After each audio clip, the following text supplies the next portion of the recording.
দেখেন, আমরা যখন প্রথম দিনের দিকে আসি 70 গুণ মুনাফা, 70 গুণ বেনিফিট। স্যার, রমাদানে কিন্তু শেষের 10 দিন আমাকে ছুটি দিতেই হবে। ও আচ্ছা, এটা রাসূল সাল্লাল্লাহু আলাইহি ওয়াসাল্লাম করতো, আচ্ছা আমিও এখন এটা করবো। আমি এখানে ম্যাক্সিমাম ভাইদেরকে দেখতেছি, তারা ম্যাক্সিমামই প্র্যাকটিসিং।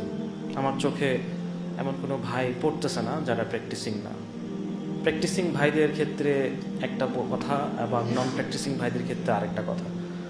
আমরা জানা মতো আলহামদুলিল্লাহ আপনারা এখানে যারা যারা আছেন সবাই রমাদানের গুরুত্ব বোঝেন এবং ভালো করেই বোঝেন যে এটা কতটুকু গুরুত্ব। আমি শুধু একটা পয়েন্ট বলে রাখি যেটা আপনাদেরকে রিচার্জ করবে। তো রমাদান হচ্ছে রিচার্জ করার মাস, নিজের ইমান আমলকে রিচার্জ করার মাস।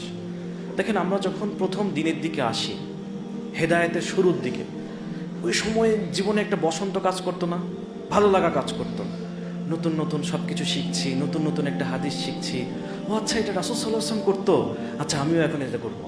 আচ্ছা, রাসূল সাল্লাল্লাহু আলাইহি ওয়াসাল্লাম বলছেন সালামের প্রসার ঘটাও। রাস্তায় যে আমরা